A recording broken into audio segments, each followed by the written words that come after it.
BFGoodrich Garage at SEMA 2018 here in the Silver Lot, and I want to introduce you to one of the principals and one of the builds here. Come on up if you guys are interested. I want to talk about this Bruiser Conversions. These guys out of Clearwater, Florida. This thing rolled in yesterday as a stock Jeep JL with a standard motor in it, and now it's already got a Corvette LS3 in it, 500 horsepower. It's got the Warren winch package on it. It's got the Yeti steering package, the sway bars, the axles. I want to talk to Jeff Garland, the principal of Bruiser Conversions, and ask him where he's at and what's going on. Come on in. Jeff, what's the latest? What's going on today? So today we're straightening up the suspension, making sure the axles are centered under the truck. We're going through our flexing to see whether we're going to be rubbing or not, steering radius, and as well as hooking up our PSC steering, hydraulic assist steering, and just squaring everything away to make sure that we can drive it out here tomorrow. Now, you've done enough conversions, you probably already know what it would do on 39s or 40s, but what kind of tires are you rolling with here? So we're rolling with the BFG 42s, and we're still working with some preliminary suspension systems. So our speed compression wasn't where we thought it was going to be, so we had to modify the front end of the vehicle in order to be able to handle those big old 42s.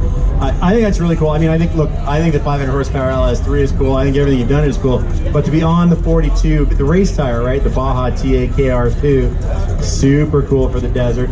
Look, I'm blown away by the speed and efficacy of your guys, but also because you can do this here because you've already thought of this stuff ahead of time, right? Tell us about the components that you had basically ready to go, stuff almost off the shelf for you. Okay, well, first of all, we did have to weld in the motor mounts for the engine back at the shop based on the fact that we didn't have the capability of doing that here, but that was one of the only things that we really had to do, other than applying our wiring, our proprietary wiring harness and all of our proprietary components to the vehicle in order to accept the engine.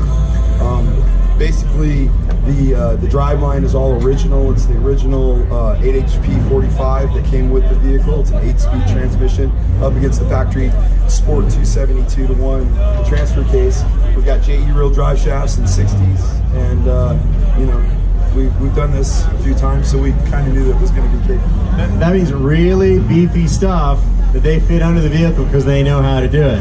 That's what that translates as. So when you say 60s, you know, you're putting the Dana axles in, putting everything together to make it work right. How many customers have you done conversions like this for?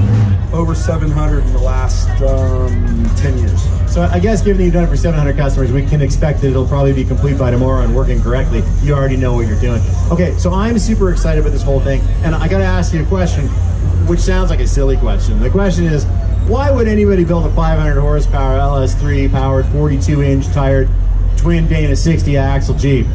Because we can. Because we can. Because somebody answered for you.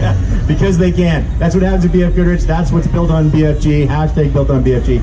Get back to building. Get back to building. Thanks, Jeff. Take care. Stay tuned at SEMA 2018 at the BFGoodrich Garage for all the builds that are going on. All the excitement here at the Silver Lot, SEMA 2018.